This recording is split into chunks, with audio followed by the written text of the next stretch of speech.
Yeah, it's your girl Ihonda Jennifer, and welcome back to another video of Ihonda Jennifer Style, where you get to see your favorite celebrity and African clothes style to inspire you in your next African clothes style.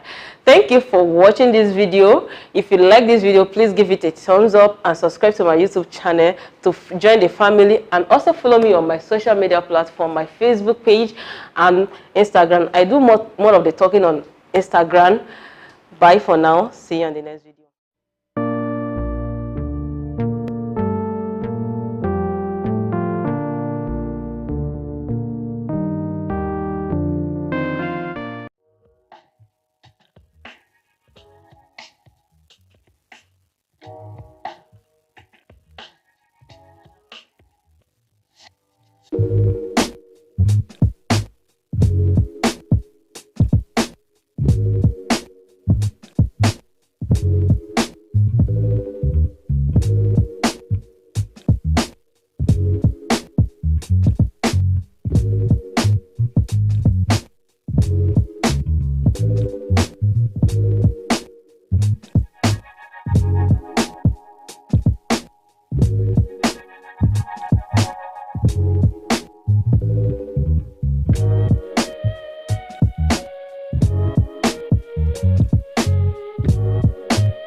you.